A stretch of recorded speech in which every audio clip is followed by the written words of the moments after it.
Assalamualaikum warahmatullahi wabarakatuh. Waalaikumsalam warahmatullahi wabarakatuh.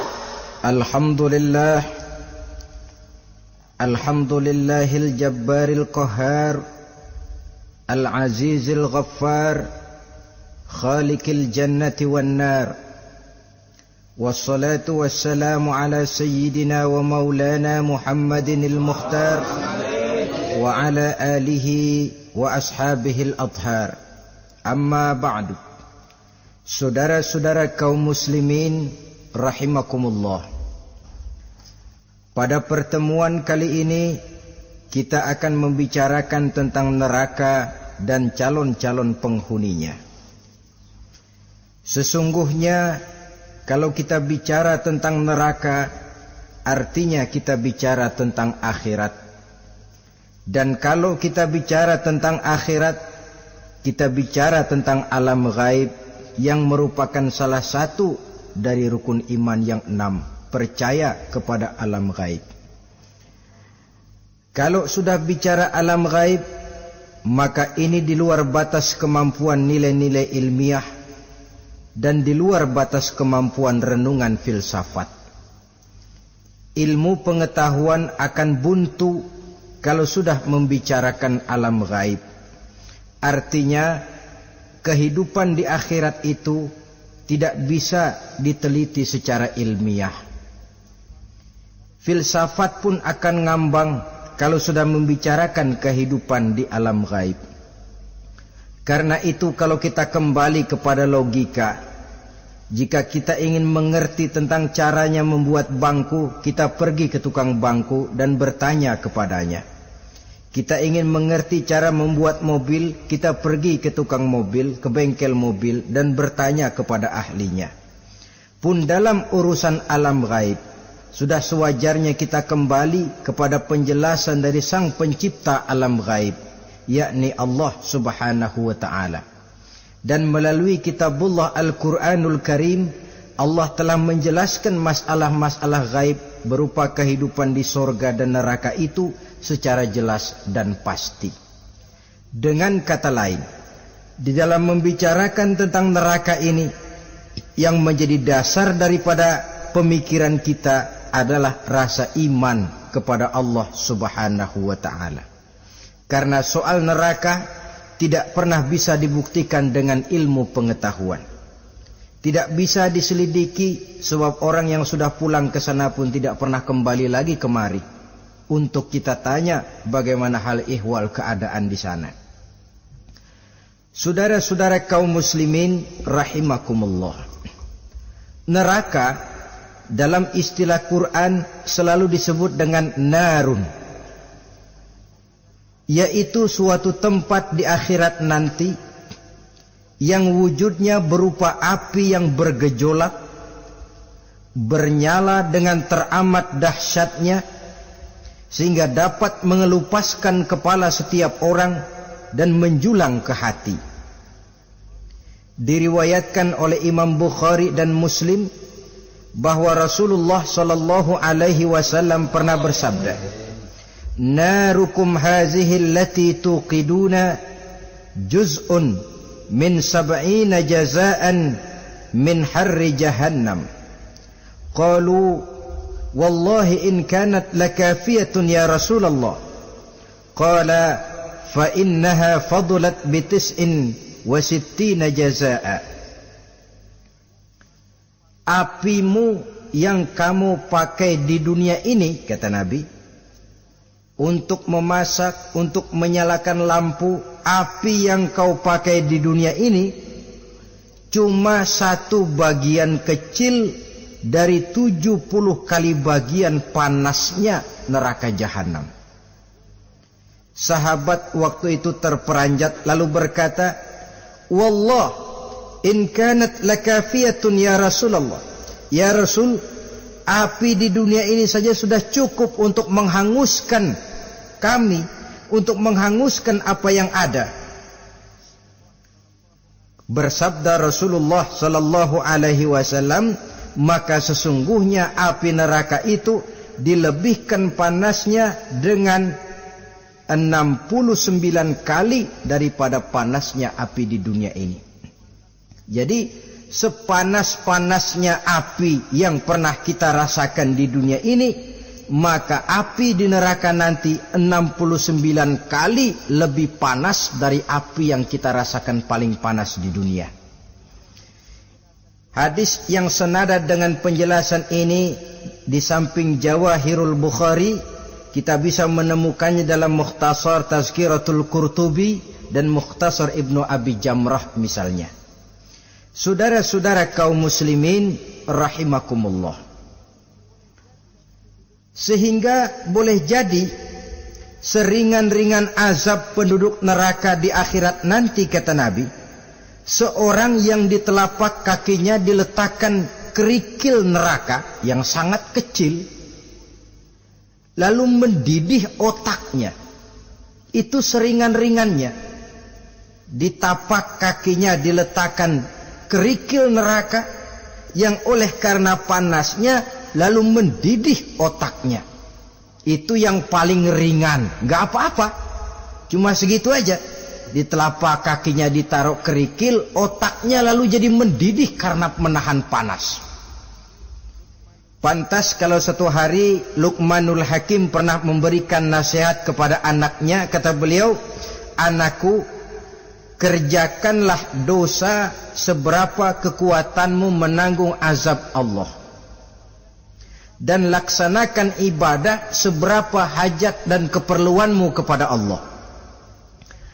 Berapa banyak hajatmu kepada Allah, begitulah kamu harus beribadah. Kalau kamu merasa tidak berhajat dan tidak perlu apa-apa kepada Allah, ya tidak usah ibadah." Logikanya kan begitu. Saudara-saudara, dalam hidup ini ada enggak yang enggak perlu kepada Allah? Ada enggak? Seluruh kita memerlukan Allah. Karena itu Luqman betul dengan bahasa diplomatis, "Anakku, kerjakan ibadah seberapa hajatmu kepada Allah. Makin banyak hajatmu kepada Allah, makin banyak hendaknya kamu melaksanakan ibadah. Tapi kalau kamu sudah merasa bisa hidup tanpa Allah, persilahkan kamu tidak usah ibadah." Sebaliknya, kerjakan dosa seberapa kekuatanmu menanggung azab siksaan Allah. Kalau merasa sudah belajar ilmu kebal, kira-kira di neraka nanti enggak apa-apa, persilahkan kerjakan dosa sebanyak-banyaknya. Tapi kalau masih berpikir, gua mah jangan dibakar di neraka, nginjek puntung rokok gua lompat. Kalau masih berpikir ke situ, ya hati-hati, saudara-saudara. Nah, sebagaimana surga, neraka pun ada pintu-pintunya. Dan yang melalui pintu-pintu itu sesuai dengan dosa yang dia kerjakan pada waktu kehidupannya di dunia ini. Jadi setelah manusia diadili, mereka kumpul di padang mahsyar beramai-ramai. Yang mendapat kitab di tangan kanan, yang selamat dari proses pengadilan, yang sudah nyata lebih banyak kebaikannya daripada kesalahannya, wajah mereka berseri-seri. Tapi yang rapotnya merah, yang timbangannya lebih banyak kejahatannya, mereka mukanya udah pada gulem. Di tengah itulah kedengaran pernyataan dari Allah Subhanahu wa ta'ala, "Salamun qaulan min Rabbir Rahim." Ada ucapan selamat dari Allah, Tuhan yang Maha Pengasih dan Maha Penyayang.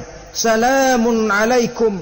Selamatlah kamu, wahai orang-orang yang kelak akan sampai ke surga. Yang lulus di pengadilan dapat ucapan selamat dari Allah. Tapi pada saat itu juga Allah mengatakan, "Wamtazul yauma ayyuhal mujrimun." Pada hari ini, semua orang-orang yang kurang ajar, supaya minggir. Wamtazul yauma ayyuhal mujrimun. Orang-orang yang durjana, kelompok durhaka, para pembuat dosa, misah hari ini, minggir semuanya. Kamu akan digiring ke dalam neraka. Saudara-saudara kaum muslimin rahimakumullah. Baik mereka yang akan menuju surga baik mereka yang akan masuk ke dalam neraka, sama melintasi satu jembatan yang melintang di atas neraka. Dalam surah Maryam ayat 71 dan 72, walaupun jembatan itu tidak digambarkan secara jelas, tapi kita temukan penjelasan Allah sebagai berikut.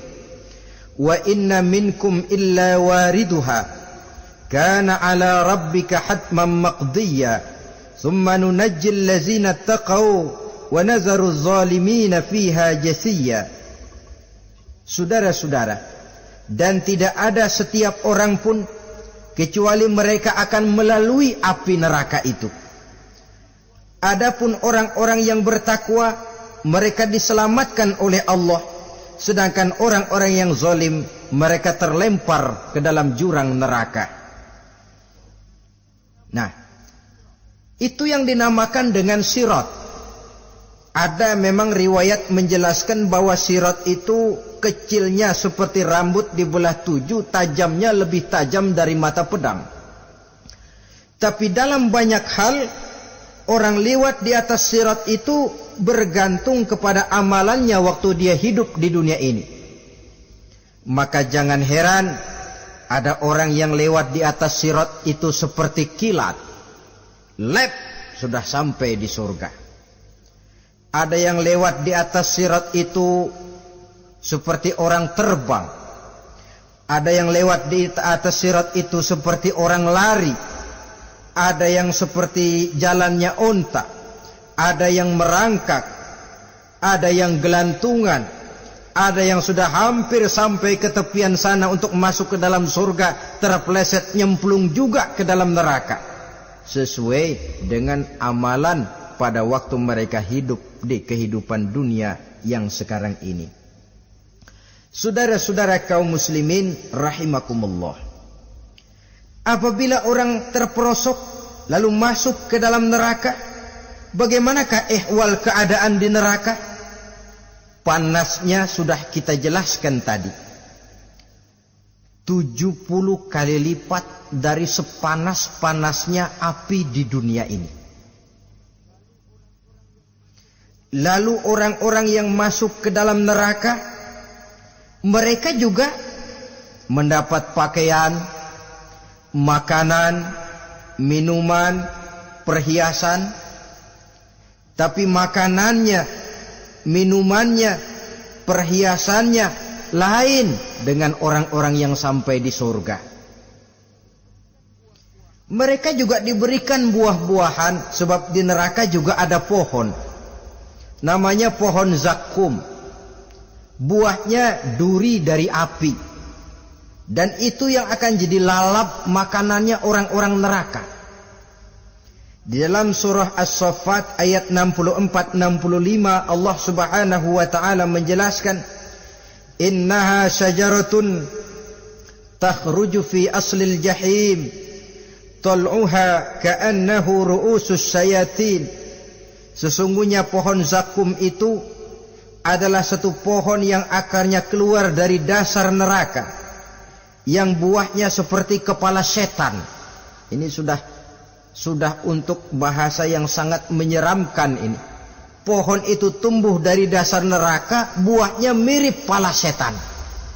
Itu akan dijadikan makanannya orang-orang yang ada di dalam neraka. Perhiasannya apa? Surah Al-Insan ayat 4, inna a'tadna lil kafirina salasilan wa aghlalan wa sa'ira.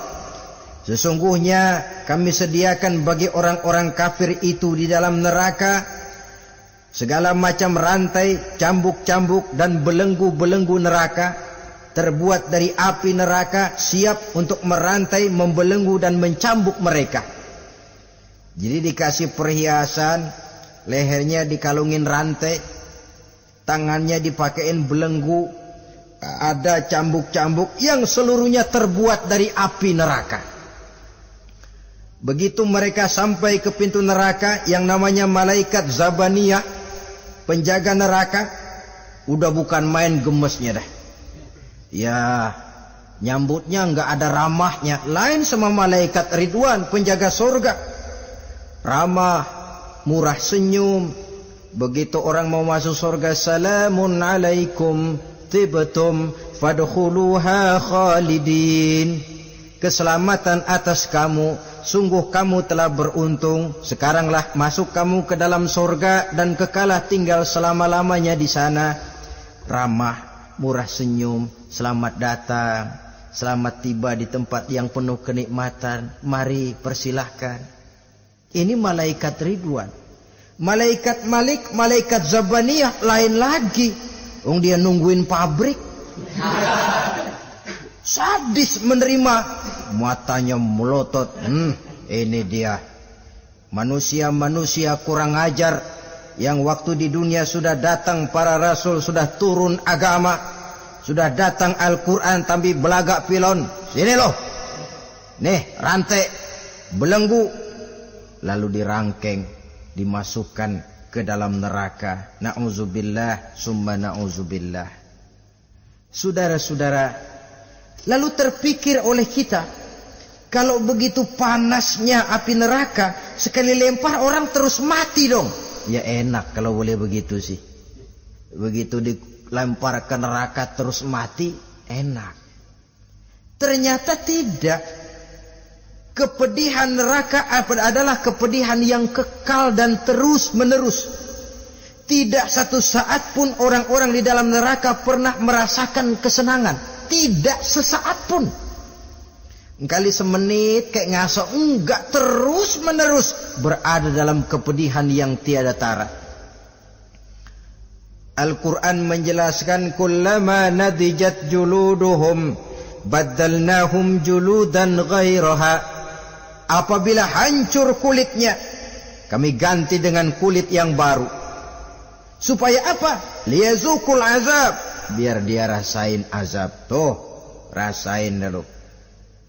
Hancur kepalanya, buletin lagi. Hancur kulitnya, bikin lagi. Berantakan isi perutnya, disempurnakan lagi, digiling lagi.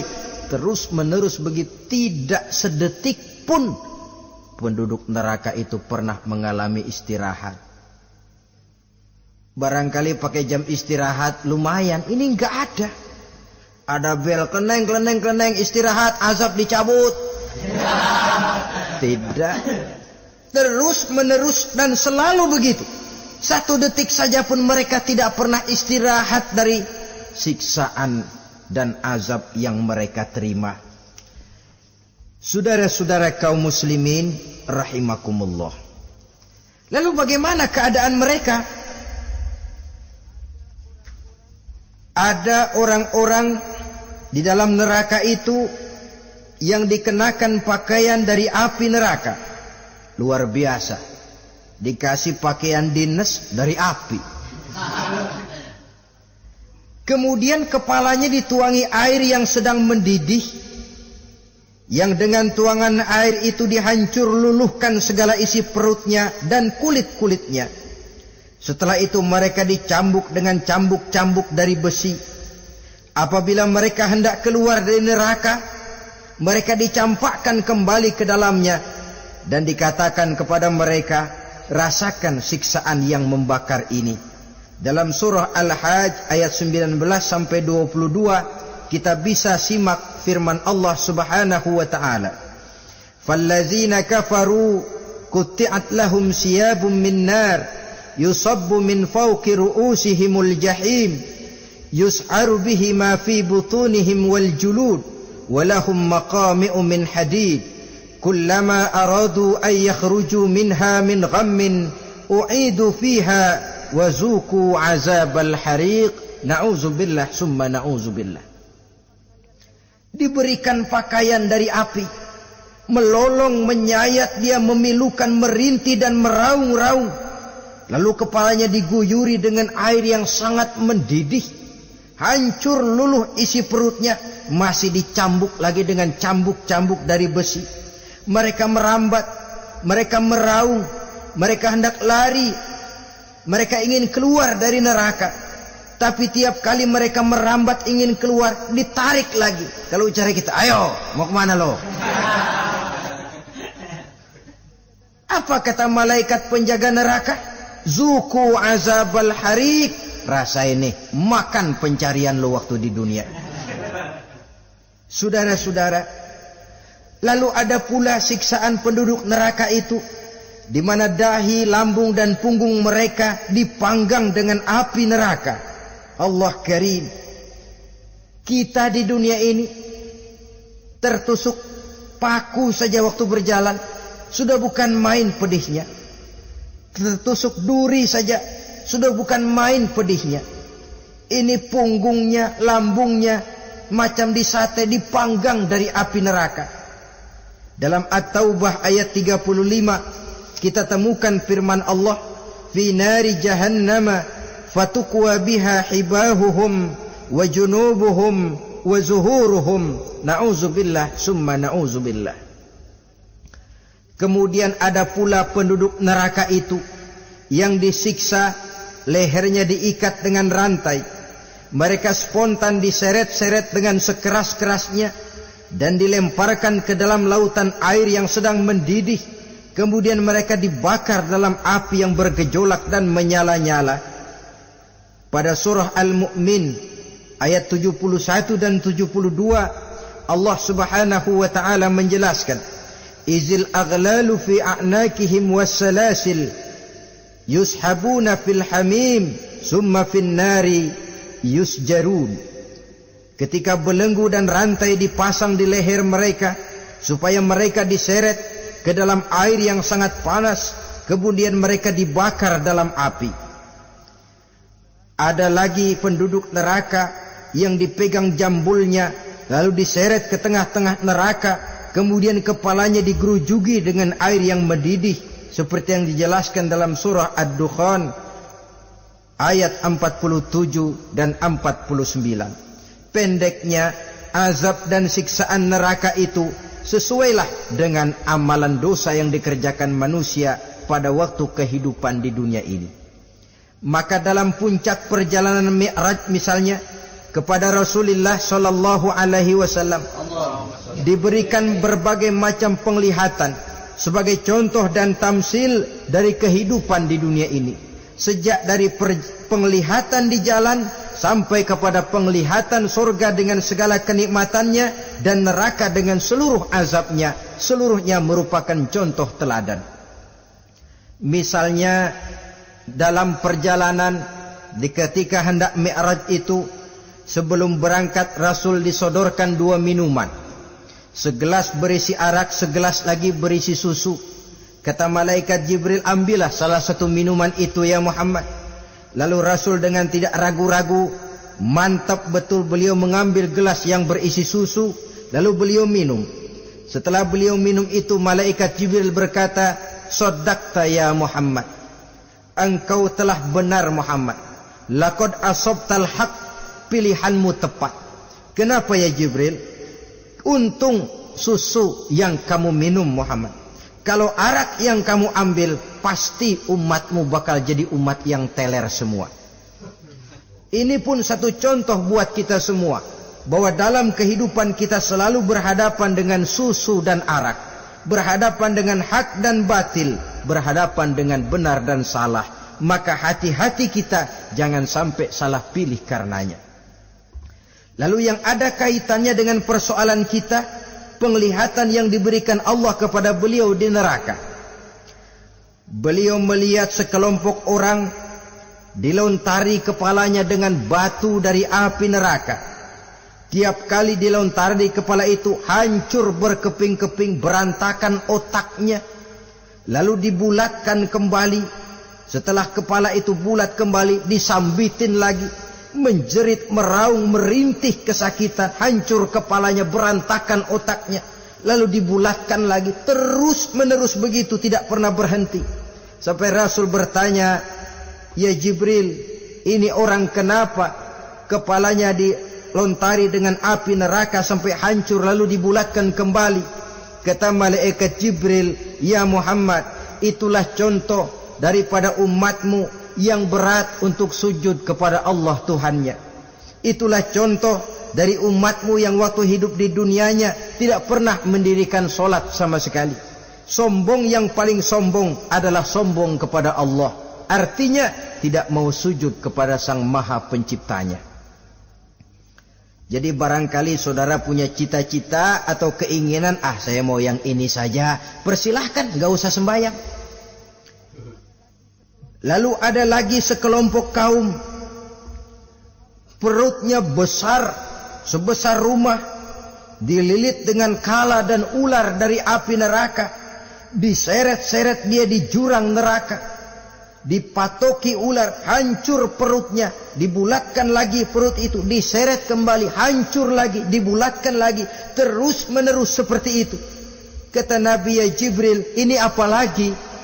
Kata malaikat Jibril, wahai Muhammad, inilah contoh daripada umatmu yang waktu di dunia suka makan riba alias renten, dan suka makan harta anak yatim, suka ngobyekin anak yatim, sok jadi pengasuh anak yatimnya lapar, pengasuhnya yang pada kenyang. Saudara hadirin yang saya muliakan, orang yang makan riba alias renten, orang yang makan harta anak yatim, begitu gambaran yang diperlihatkan kepada baginda Rasulullah sallallahu alaihi wasallam. Sebagian lagi ada penduduk neraka yang kukunya terbuat dari tembaga dari api neraka, panjang sangat kukunya itu, lalu mencakar-cakar mukanya sendiri, hancur mukanya berantakan, dicakari oleh kukunya itu, lalu dibulatkan lagi, dicakar lagi, hancur lagi, dibulatkan lagi. Pengangguran bener nih orang, muka sendiri dicakarin sendiri. Ya Jibril, ini tamsil apa Jibril? Ya Muhammad, itulah contoh dari umatmu yang pada waktu di dunianya enggak pernah rukun sama sesama saudaranya muslim, suka nyari aib orang lain, suka ngejelekin orang lain, padahal orang lain itu saudaranya seakidah. Kan sama dengan nyakar muka sendiri namanya, menepuk air di dulang, terpercik muka sendiri. Kejelekan saudaranya dikorek-korek, aib saudaranya diobral di pasar umum. Orang macam itu nanti tangannya akan tumbuh kuku panjang dari tembaga yang akan mencakar dan mengoyak-ngoyak mukanya sendiri. Itu kita bisa lihat nanti. Oh, ini yang waktu di dunia suka ngorek-ngorek kesalahan orang tuh lagi pada nyakarin mukanya. Oh, begitu. Saudara-saudara kaum muslimin rahimakumullah. Oleh karena itu Nabi ajarkan kita, tuba liman syaghalahu aibuhu an uyubin nas. Beruntung orang yang aib dan kekurangan pada dirinya menyebabkan dia sibuk sampai enggak sempat ngorek-ngorek aib dan kekurangan orang lain. Introspeksi. Beruntung orang yang celak dirinya menyebabkan dia sibuk dan tidak sempat ngorek-ngorek aib pada diri orang lain. Ada pula di antaranya dilihat oleh Rasul, di antara penduduk neraka itu orang yang lidahnya terjulur memanjang, kemudian dipotong lidah itu dengan gunting dari api neraka, menjerit dan memekik ia menahan sakit yang tiada tara, sampai Rasul bertanya kepada malaikat Jibril, kalau ini tamsil apa lagi ya Jibril? Kata malaikat Jibril, wahai Muhammad, inilah contoh dari umatmu, orang-orang yang waktu di dunia tidak pandai menjaga lidahnya, suka menggunjing orang, suka memfitnah orang, suka ghibah dan namimah, suka ngomongin orang di belakang yang bersangkutan. Maka hari ini lidahnya menjulur menjadi panjang dan dipotong dengan gunting dari api neraka. Lalu Rasul juga melihat sekelompok orang perempuan tergantung rambutnya dari gantungan api neraka, kemudian dipanggang dari duburnya sampai ke atas kepalanya dengan tombak dari api neraka, meraung dan merintih serta mengeluarkan nanah dari kemaluannya. Rasul bertanya, ini apa lagi ya Jibril? Kata malaikat Jibril, inilah perempuan yang waktu di dunia tidak pandai menjaga kehormatan dirinya, ahli zina dan tukang umbar, saudara-saudara kaum muslimin rahimakumullah, banyak lagi tamsil-tamsil yang dicontohkan dalam puncak perjalanan Mi'raj yang seluruhnya merupakan peringatan bagi kita umat Rasulullah sallallahu alaihi wasallam. Nah, kemudian sekarang marilah kita bicarakan neraka itu satu demi satu. Yang pertama, dan ini yang paling dikenal orang, neraka Jahannam atau naru Jahannam. Siapa yang dijelaskan Allah akan menjadi penghuni neraka Jahannam ini? Pertama dalam surah Al-Ankabut ayat 68. Wa man azlamu mimman iftara 'ala Allahi kadziban aw kadzdzaba bil haqqi lamma ja'ahu alaysa fi jahannam maswal lil kafirin. Adapun orang-orang yang zalim kepada Allah, mendustakan ayat-ayat Allah dan mendustakan kebenaran setelah datang kebenaran itu, bukankah neraka Jahannam merupakan tempat kembali bagi orang-orang kafir? Jadi dalam Al-Ankabut ayat 68 ini dijelaskan penduduk neraka Jahannam itu pertama adalah orang-orang kafir. Siapa orang kafir?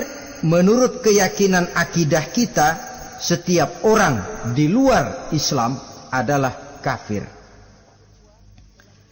Kemudian yang kedua dalam surah Al-Hijr ayat 42 dan 43, penduduk neraka Jahannam itu, inna ibadi laisa laka alaihim sultanun illa man ittaba'aka minal ghawin wa inna jahannama la maw'iduhum ajma'in.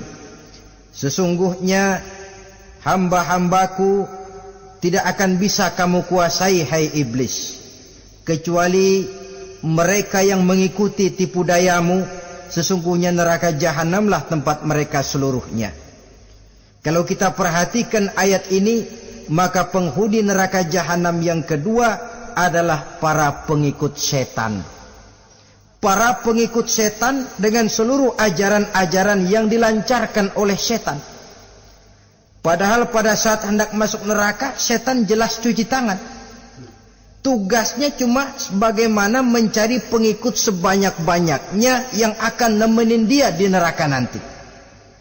Tapi pada saat orang digiring ke dalam neraka, setan cuci tangan.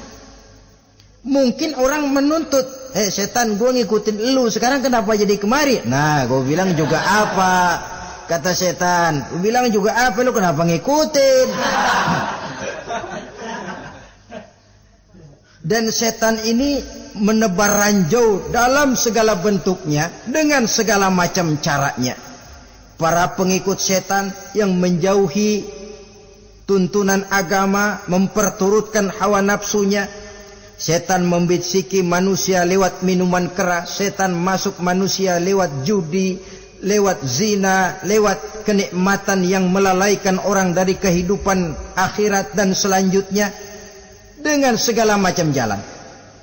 Kadang-kadang dalam ibadah setan juga masuk.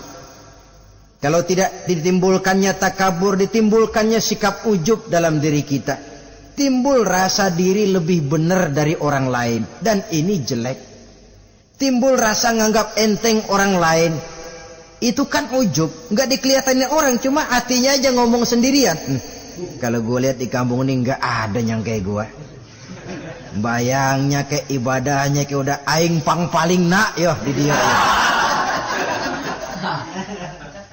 Itu juga bisikan iblis, dan dia tidak segan-segan mengaku jadi Tuhan iblis itu. Dan ini diceritakan dalam kehidupan Sayyidus Syekh Abdul Qadir Jailani.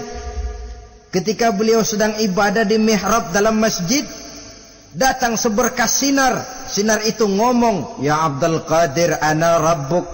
Hai Abdul Qadir, aku Tuhanmu, kata cahaya tadi. Sudah cukup kamu ibadah Abdul Qadir. Sembayangmu udah banyak, puasamu udah banyak, jihadmu cukup. Maka mulai sekarang berhenti dah ibadah. Aku bolehkan kepada kamu segala yang dilarang. Cuma yang didatangi Syekh Abdul Qadir. Sehingga mendengar cahaya tadi ngomong begitu, beliau ambil kasut sendal, disambitnya cahaya tadi, idhab ya la'in, pergi laknat terkutuk iblis kamu. Masa saya disuruh berhenti sembahyang karena hati saya sudah baik? Kalau hati sudah baik lalu boleh berhenti sembahyang, mestinya yang paling dulu berhenti sembahyang Nabi Muhammad, sebab beliau orangnya paling baik. Tapi Nabi hatinya baik, sholat jalan terus, hukum halal haram berlaku. Ini kadang-kadang orang sekarang baru ibadah dikit banget merasa dapat bisikan katanya, wangsit. Ya berhenti sembahyang madep mulu, ndak madep ngudek sembahyang. Bikin ajaran yang aneh-aneh. Nah kalau satu orang boleh dapat wangsit, saya juga boleh dong ngomong dapat wangsit. Saya juga boleh dong mendirikan aliran kepercayaan. Saya ngilang dulu dari kampung saya kira-kira 3 tahun. Saya nyepi di kaki Gunung Salak, pulang piara jenggot, pakai belangkon. Di depan nama saya pakai embel-embel mbah. Saya ngaku dapat wangsit di Gunung Ano, mewahyukan kepada saya ano. Saya cari murid yang fanatik. Saudara-saudara kaum muslimin rahimakumullah, setan membisiki manusia hatta kita sedang ibadah sekalipun dibisikinya. Caranya, mula-mula dia bisikin, lu sembahyang buru-buru dah. Buru-buru udah. Akhirnya apa? Rukuk kita enggak sempurna, sujud kita enggak lengkap, tumakninah kita kurang, bacaan kita tajwidnya enggak kena. Kalau itu bisa kita atasin, kita sembahyang sebagaimana yang seharusnya, dia bisiki lewat jalan lain lagi. Suruhnya yang pendek-pendek aja dah. Atau habis sembahyang udah sigrah, udah jangan pakai wirid, jangan pakai zikir. Dengan segala macam jalan. Dibisikinya was-was ke dalam diri kita. Sehingga ada satu riwayat walaupun dhaif tapi ini baik untuk dijadikan pelajaran. Konon iblis itu kalau subuh keliling dia. Bawa kulit kambing, jarum, sama tepung. Ditanya orang, iblis ini buat apa? Oh, kulit kambing. Gunanya tahu nggak? Kalau begitu subuh, sudah muazin bilang, as-salatu khairum minan naum. Salat lebih baik daripada tidur. Maka ini kulit kambing mulai aku hamparkan buat hamba-hamba Muhammad. Jadi begitu dengar azan, cuma udah bikin anget udah tidur. Kenapa? Kulit kambing belis masuk. Saudara-saudara, lalu kata orang tadi lagi, lah kalau tepung buat apa itu? Oh, tepung itu kalau umat Muhammad mau baca Quran, baca kitab, mutolaah, gua aurin tepung matanya biar dia sepet. Makanya kalau sudah ngaji, baca Quran, bawaannya udah ngantuk aja ngantuk. Oh begitu, iya. Nah kalau duri paku itu buat apa? Nah ini duri paku. Kalau umat Muhammad mau hadir di majelis taklim, mau pergi ngaji, mau duduk iktikaf di masjid, gua pasangin paku di pantatnya. Jadi kalau sudah duduk di masjid, kelasat, kleset. Hadir di majelis taklim, kelasat, kleset. Bawaannya mau udahan melulu. Itu duri-duri dan paku-paku yang memang ditebarkan oleh iblis. Saudara-saudara kaum muslimin rahimakumullah, jadi para pengikut setan dengan segala macam perangkapnya ini pun, ya perangkap setan itu ya dunia. Dunia itu ya isinya harta, tahta, wanita. Kan perangkap dunia itu. Harta, tahta, wanita, ini sering bikin orang buta. Perangkap dunia dan merupakan perangkap setan sekaligus. Nah, yang ketiga, penghuni neraka jahanam adalah para pembuat dosa, orang-orang yang durhaka. Dalam Toha ayat 74 Allah menjelaskan, innahu may ya'ti rabbahu mujriman fa inna lahu jahannam. Sesungguhnya orang-orang yang datang menghadap Allah dengan berlumuran dosa, maka sesungguhnya bagi mereka adalah neraka jahanam. Dan yang keempat, penghuni neraka jahanam orang yang kufur nikmat. Tidak cuma kufur iman, tapi kufur nikmat bisa menyebabkan orang masuk neraka jahanam. belum pernah merasakan dalam hidupnya bahwa Allah memberikan nikmat kepadanya, bagaimanapun besar karunia dan nikmat itu. Dalam surah Ibrahim ayat 28-29 Allah menjelaskan, alam tara ilal ladzina baddalu ni'matallahi kufran wa ahallu qaumahum darul bawar jahannama yaslaunaha wa bi'sal qarar. Tidaklah engkau perhatikan, tidaklah kau lihat orang-orang yang mengganti, menukar nikmat Tuhannya dengan kekufuran. Diberikan nikmat berupa Islam, digantinya dengan kekufuran. Dia tidak tahan kesengsaraan dunia lalu memilih kesengsaraan akhirat. Padahal kesengsaraan akhirat lebih abadi dari kesengsaraan dunia. Ada orang yang gak tahan miskin dunia, lalu menjatuhkan pilihan lebih memilih miskin akhirat. Ya Allah, keliru besar. Karena gak tahan hidup miskin di dunia, ada yang nawarin ngasih supermi 3 bungkus, iman telap. Ada yang ngasih beras, pindah agama. Ada yang bawain pakaian bekas, tukar akidah, pindah iman. Innalillah. Ditukar kemiskinan dunia dengan kemiskinan akhirat. Padahal kemiskinan dunia berapa tahun? Setahun umur manusia. Sepanjang-panjang umur orang sekarang kan. 100 tahun udah jarang umur orang sekarang. 70 aja udah cakep tuh. Sebenarnya kalau 70 tuh ada jatah lebih tuh, 7 tahun. Toh kalau ikut Nabi 63 tahun kan, Nabi wafat. Kalau kita sudah umur 70 tuh ada jatah ekstra 7 tahun. Oh ya, dimanfaatkan baik-baik mestinya. Taruhlah kemiskinan dunia, bagaimanapun melaratnya dunia, bagaimanapun sengsaranya dunia, cuma sebatas umur kita. Tapi kalau nikmat Islam ini harus kita tukar dengan yang lain. Baddalu ni'matallahi kufran, menukar, mengganti nikmat yang diberikan Allah dengan kekufuran. Artinya kita menukar kemiskinan sementara dan kita memilih kesengsaraan dan kemiskinan abadi. Di akhirat kita miskin, di neraka kita miskin, miskin abadi. Di neraka kita sengsara, sengsara abadi. Saudara-saudara kaum muslimin rahimakumullah, itu neraka jahanam. Yang kedua dinamakan neraka jahim. Siapa mereka ini para penghuninya? Siapa mereka ini para penghuninya? Pertama dalam surah At-Takatsur, yaitu orang-orang yang bermegah-megah dengan dunia, menumpuk-numpuk harta, lalu lupa dengan kesibukan harta itu, lupa kepada kehidupan yang akhirat nanti. Alhaakumut takatsur hatta zurtumul maqabir kalla sawfa ta'lamun summa kalla sawfa ta'lamun kalla law ta'lamuna ilmal yaqin la tarawunnal jahim. Kamu telah lalai akibat apa? At-takatsur. Ini penyakit pertama yang menyebabkan orang sampai ke neraka jahim. Penyakit takatsur. Dan itu penyakit zaman sekarang. Berlomba-lomba dengan kemegahan materi, berlomba-lomba dengan kemegahan dunia. Padahal kalau urusan itu kita berlomba, tidak akan pernah sampai finish. Percayalah itu, tidak akan pernah finish. Sebab kemegahan dunia siklus, lingkaran setan. Kita anggap kalau punya duit 1 juta tenang, punya 1 juta berubah pikiran, lain lagi. Kita anggap kalau punya mobil enak, sudah punya mobil, lain lagi problemnya. Kita anggap kalau rumah sudah gedung, enak hidup, punya rumah gedung, lain lagi problemnya. Makanya pesan Nabi kalau ingin hidup tenang, urusan dunia lihat ke bawah, urusan akhirat lihat ke atas. Sering dicontohkan kalau punya mobil, bilang alhamdulillah kita punya mobil, tangga kita cuma punya motor. Kata yang punya motor, syukur banget kita punya motor, tangga kita punya sepeda doang. Kemana-mana kekejek mulu, dayung. Kata yang punya sepeda, alhamdulillah kita punya sepeda, tetangga kita cuma jalan kaki, kemana-mana ngetuk mulu.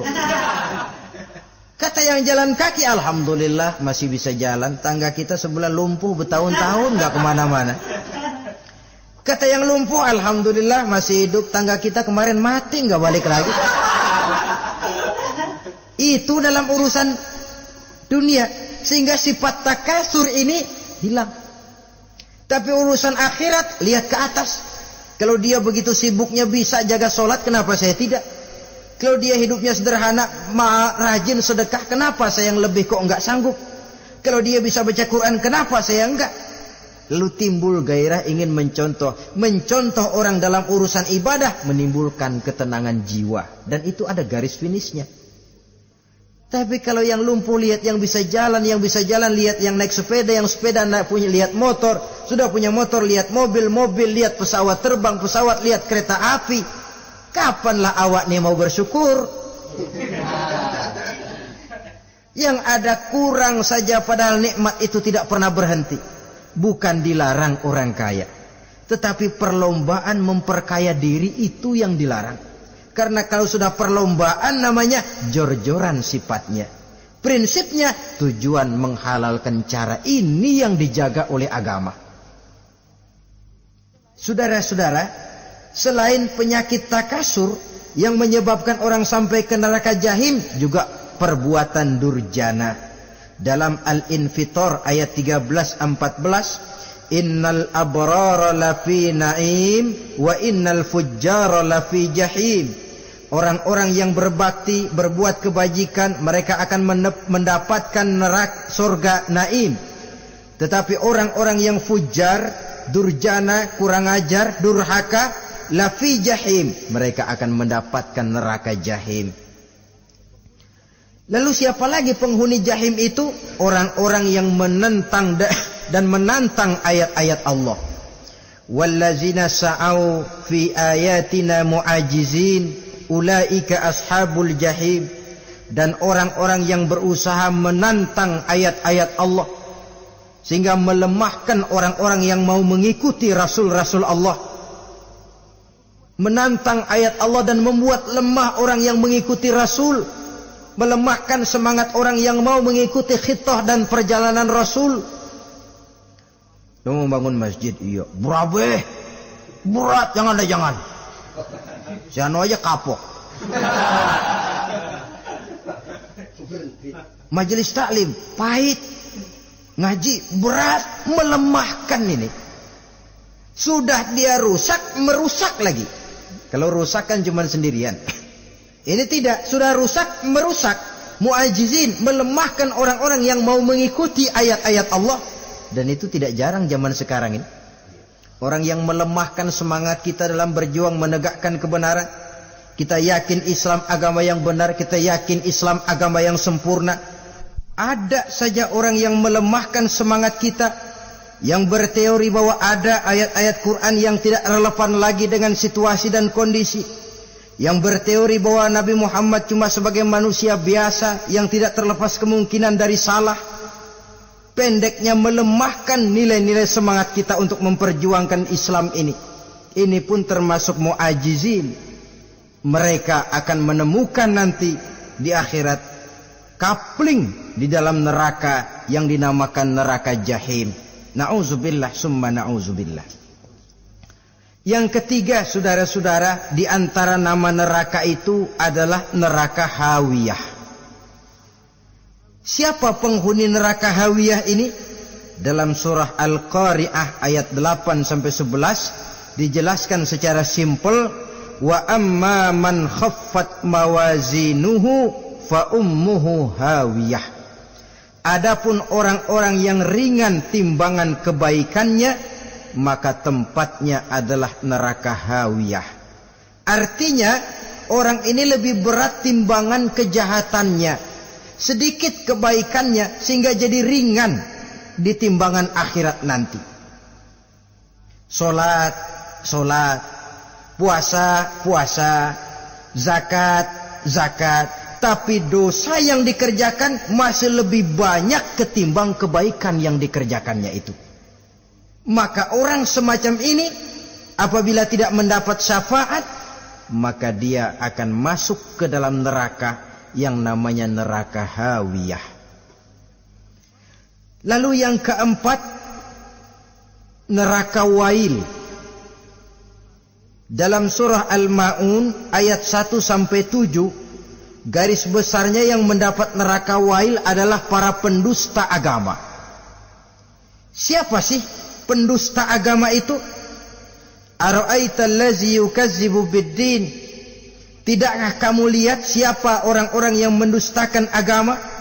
Mendustakan agama, beragama tapi bohong, sholatnya bohong, hajinya bohong, puasanya bohong, mendustakan agama. Siapa mereka? Fazalikal ladzi yad'ul yatim. Pertama, orang yang suka menghardik anak yatim. Anak yatim yang lemah, anak yatim yang tidak berdaya, yang hidup dipayungi kemiskinan dan kekurangan, bukan ditolongnya, malah dihardiknya. Jangan lupa, saudara yang sudah 2-3 kali pergi ke Makkah, saudara yang khusyuk dalam sujudnya, saudara yang mantap dalam puasanya, mungkin saja bisa terhalang masuk ke dalam surga, karena di samping rumah saudara ada anak yatim merintih menahan lapar dan haus. Saudara tahu, saudara mampu, tapi saudara diam saja, tidak mau mengulurkan tangan. Mungkin itu yang akan mengganjal saudara untuk masuk ke dalam surga. Wala yahuddu ala tu'amil miskin. Mereka membiarkan fakir miskin, tidak memberikan makan. Kemudian fawailul lil musallin. Mereka juga melalaikan solat. Allazina hum an solatihim sahun. Allazina hum yura'un. Mereka juga riak di dalam amalnya. Saudara hadirin kaum muslimin rahimakumullah, melalaikan solat, kemudian riak dengan amalnya, termasuk amalan solatnya. Kalau jadi imam, bahasanya dibuat sepasih-pasihnya, surahnya yang panjang-panjang, paling pendek sabbihis sama wadduha. Tapi kalau solat sendirian cukup kul huwallahu ahad sama inna a'toinakal kautsar. Hilang lagi nilai keikhlasannya. Dan terakhir, mereka enggan untuk membayar zakat. Yang memenuhi ciri-ciri inilah yang dikatakan sebagai pendusta agama. Menghardik yatim, membiarkan fakir miskin, melalaikan solat, riya, dan enggan membayar zakat. Mereka divonis mendapat neraka wail, seperti dalam surah Al-Ma'un ayat 1 sampai dengan 7. Saudara-saudara kaum muslimin rahimakumullah. Yang kelima, neraka sa'ir. Neraka sa'ir ini pertama buat mereka yang memakan harta yatim. Kalau tadi tidak mau membantu, ini malah membantu, tapi tujuannya malah ngobyekin anak yatim. Mereka yang memakan harta yatim, dalam An-Nisa ayat 10, innal ladzina ya'kuluna amwalal yatama zulman innama ya'kuluna fi butunihim nara wa sayaslawna sa'ira. Sesungguhnya orang-orang yang memakan harta anak-anak yatim dengan zalim, mereka sebenarnya telah memakan neraka, memasukkan api neraka ke dalam perutnya. Mereka akan dilontarkan ke neraka sa'ir. Selain itu, orang-orang yang mengingkari apa yang diturunkan oleh Allah Subhanahu wa ta'ala, mengingkari kebenaran Quran, mengingkari Rasul, pendeknya mengingkari Islam, dijelaskan dalam surah Luqman ayat 21. Yang keenam, saudara-saudara, yang dinamakan dengan neraka laza namanya. Pertama, untuk pembangkang dan orang yang menjauhi agama. Yang kedua, orang yang berpaling dari kebenaran. Dan yang ketiga, orang yang suka menumpuk-numpuk harta dan menyimpannya, tidak mau membayar zakat, infak, apalagi sedekah. Ini kita temukan penjelasannya dalam surah Al-Ma'arij ayat 15 dan 17. Yang ketujuh dinamakan neraka Sakor. Siapa penghuni neraka Sakor ini? Pertama, orang yang tidak pernah sholat. Yang kedua, tidak pernah memberi makan orang-orang miskin. Yang ketiga, ahli membicarakan yang batil. Strategis betul dia, ulung kalau sudah mengatur kebatilan. Kemudian yang keempat, orang yang mendustakan hari akhir. Dalam surah Al-Muddatsir ayat 42 sampai 47, kepada penduduk neraka Saqar ditanya, "Ma salakakum fis saqar?" Apa yang menyebabkan kamu masuk ke dalam neraka Saqar? Qalu lam naku minal musallin wa la naku nut'imal masakin wa kunna nakhudu ma'al khaidin wa kunna nukadzibu yaumaddin. Mereka menjawab, kami di dunia tidak pernah sholat, tidak pernah memberi makan fakir dan miskin. Kami selalu berkumpul dengan orang-orang yang batil dan membicarakan kebatilan, dan kami mendustakan adanya hari akhir. Yang kedelapan, yang terakhir adalah neraka Khutamah. Ini diperuntukkan bagi para pengumpat, pencela, para penghina orang lain, mencari aib saudaranya, kemudian juga mereka menumpuk, menghitung-hitung harta, lalu kikir dan bakhil dengan hartanya itu. Dalam surah Al-Hujurat ayat 11-12, kemudian surah Al-Humazah ayat 1 sampai dengan 7, kita temukan penjelasan itu.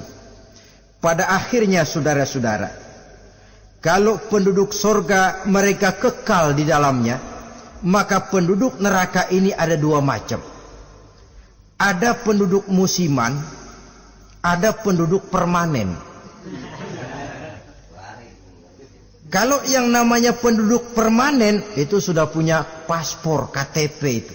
Memang penduduk permanen itu mereka yang kekal selama-lamanya di dalam neraka. Mereka lah orang-orang musyrik dan orang-orang kafir, termasuk orang-orang munafik. Bahkan lebih dahsyat lagi yang namanya munafik. Kata Allah, innal munafiqin fid darkil asfal minan nar. Orang munafik itu berada di dasar jurang neraka yang paling bawah, keraknya neraka. Saudara-saudara, adapun penduduk yang semi permanen, ia masuk neraka buat sementara saja, sekedar dengan dosa-dosa yang dikerjakannya. Mereka adalah orang-orang mukmin yang asli, orang-orang Islam yang waktu di dunianya berbuat dosa. Mereka masuk ke dalam neraka, menerima azab sesuai dengan dosa yang dikerjakannya. Setelah itu mereka akan diangkat dari surga untuk ditempatkan di dalam, mereka akan diangkat dari neraka untuk ditempatkan di dalam surganya Allah Subhanahu wa ta'ala. Seperti banyak dijelaskan dalam hadis-hadis sahih yang diriwayatkan oleh Imam Bukhari dan Muslim. Nah, inilah sekelumit tentang neraka dan calon-calon penghuninya. Mudah-mudahan Allah jauhkan kita, Allah jauhkan anak cucu kita, amin. Allah jauhkan seluruh keluarga kita, amin, dari neraka dan dari azab neraka. Amin. Terima kasih dan mohon maaf. Wassalamualaikum warahmatullahi wabarakatuh. Waalaikumsalam.